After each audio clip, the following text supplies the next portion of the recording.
What if I told you you can learn how to speak English fluently in the comfort of your own home without necessarily needing to live in an English speaking region? Well, in this video, I'm going to show you how. More specifically, I'm going to show you 5 simple and proven actionable steps that you can take to become fluent in English from anywhere in the world. Now, whatever you do, make sure that you do not skip any of these 5 steps and that you follow them in chronological order according to your current level of English. If you do not follow these 2 instructions carefully, it could very well be the reason why you are currently struggling to speak English fluently and why you will continue to struggle to speak English fluently.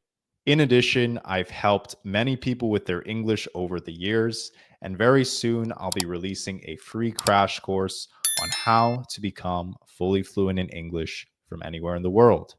If you'd like to check that out or join the waitlist, I'll leave a link somewhere in the description below or the pinned comment below. Without further ado, let's begin. Now, for step number 1, this may seem basic, but it is going to make speaking English fluently a million times easier for you if you take this step.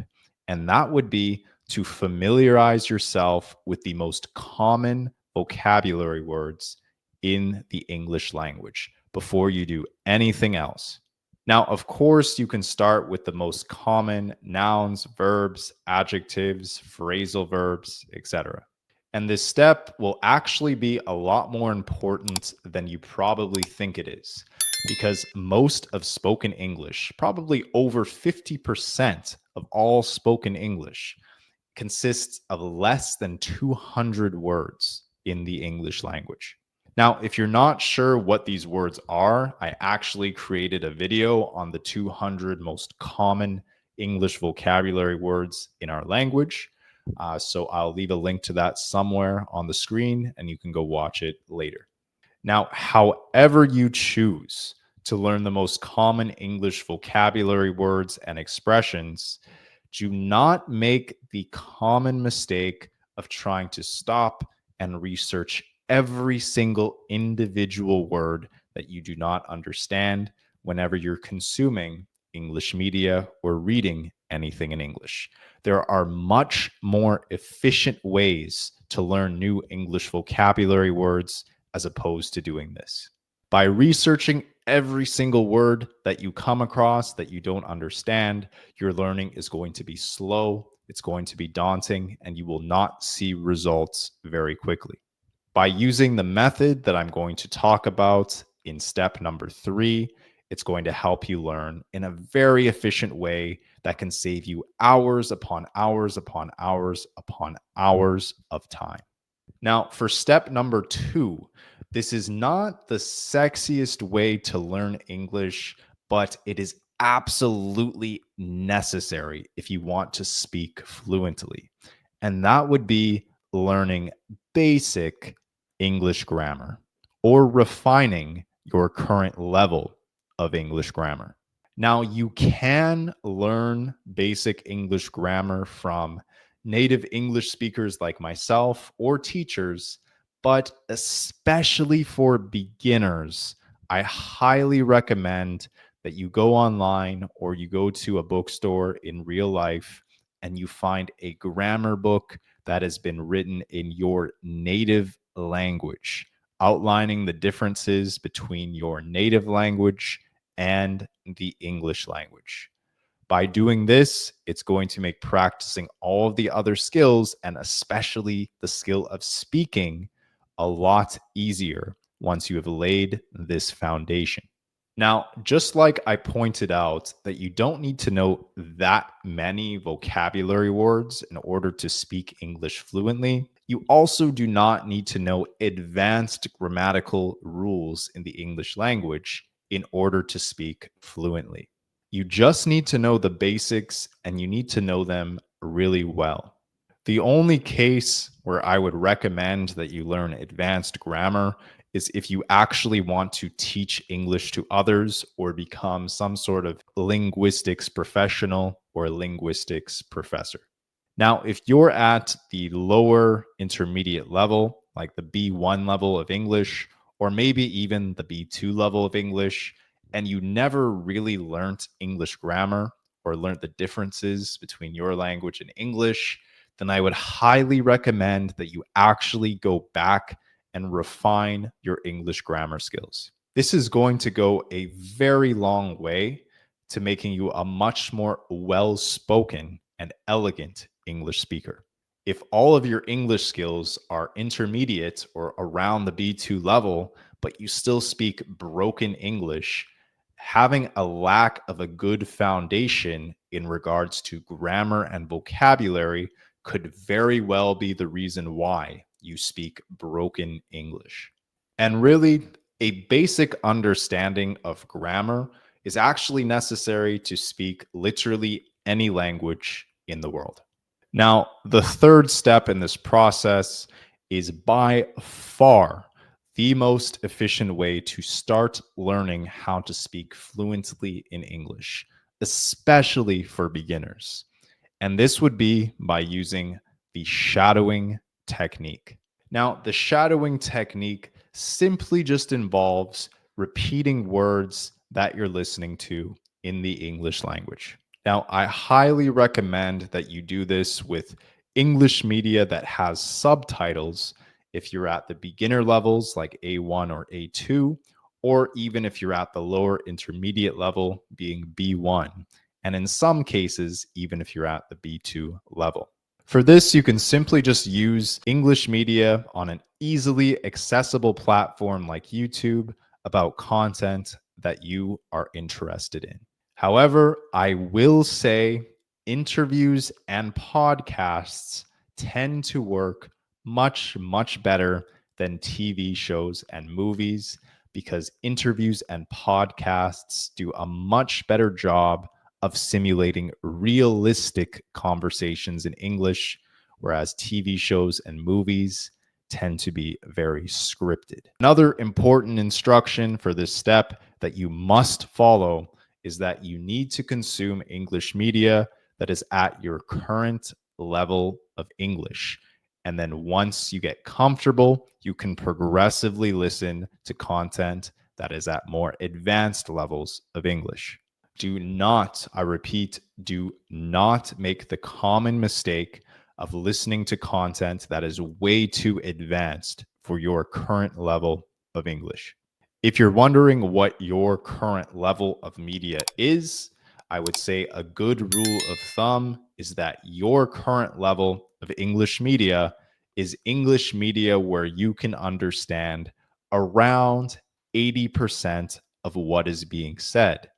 And then you are guessing based on context what the other 20% of the words and expressions mean that you did not already know before.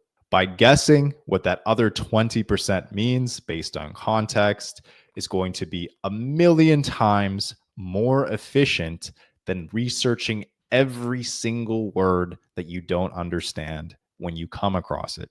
Use your best judgment and do this because I'm telling you, if you stop and research every word or expression you don't understand, it is going to slow down your progress a ton, and you are not going to see results as fast as you would like to. Now, the shadowing technique has been proven to work, especially for beginners, because you are actually learning for the first time how to physically train your mouth to speak in English, kind of like how a child would learn how to speak English for the first time as well.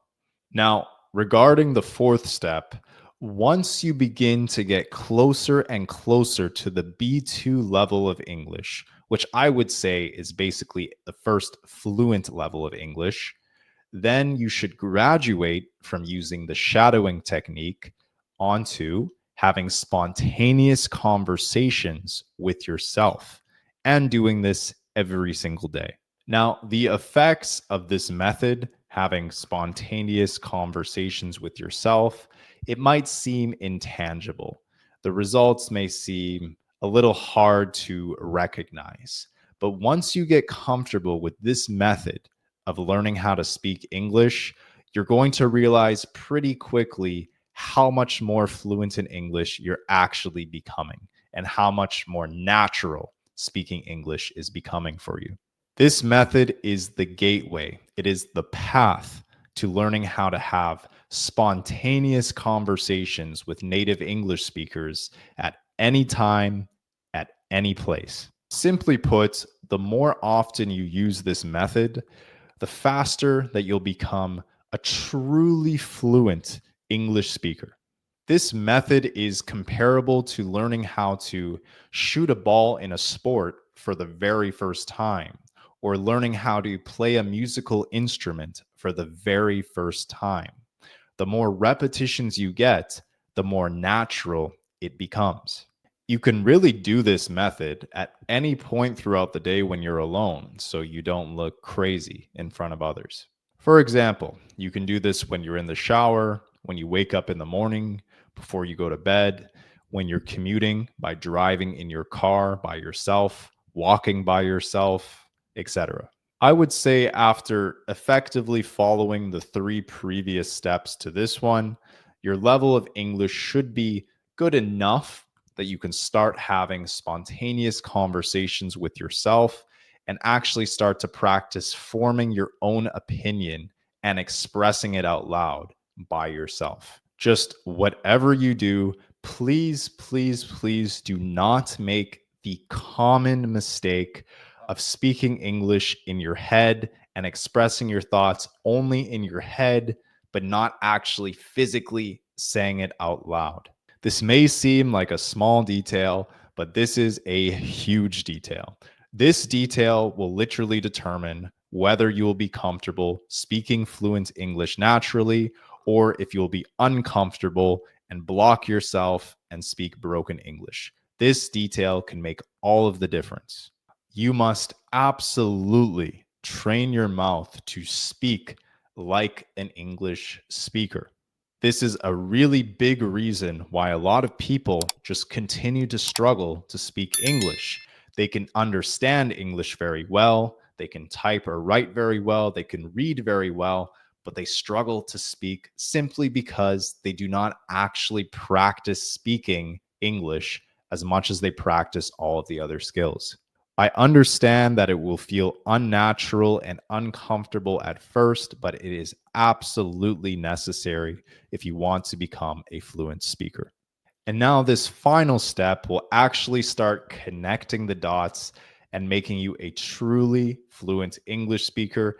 And this step would be testing your English on native English speakers and receiving feedback. Now, in 2025, native English speakers are incredibly easy to access over the internet just using various language exchange applications. Just make sure that when you use a language exchange platform, have an abundance mindset and make sure to message and reach out to a lot of different native English speakers. You will realize very quickly that on a lot of these language exchange applications, some people will be a lot more serious about helping you learn English than others. For this reason, you may need to talk to a lot of people in order to find someone who is actually motivated to learn your native language in exchange for teaching you English or at least giving you feedback on your English skills. By interacting with real native English speakers such as myself, you are actually going to learn and pick up on a lot of small nuances and small details about the way we communicate that will be very difficult to learn all by yourself. It's not impossible to learn these nuances by yourself, but it will be a lot easier and more efficient to just test your English out on a native English speaker and then pay attention to the way that native speakers actually communicate with real people. So, those are the 5 steps. If you follow those 5 steps in order and you don't miss any of the details that we covered in this video, I can almost guarantee you that you will become a fluent English speaker. And the more you use these methods to practice your speaking, the faster you will become fully fluent and the faster you will become a naturally fluent English speaker. Leave a comment down below stating where you're from and what your native language is. And also, if you have any questions or if there's anything in particular you want to learn or you want me to make a video about, just leave it in the comment section below and I'll be sure to get to it. As I mentioned in the final step, there are some details that are extremely difficult to learn in the English language. And one of those details would be homonyms, which are words that have the same spelling, the same pronunciation, but they have completely different meanings. I recently released a video illustrating 15 of the most common English homonyms from the beginner level all the way to the advanced level. If you want to see what your current level of English is in this particular regard, be sure to watch the next video.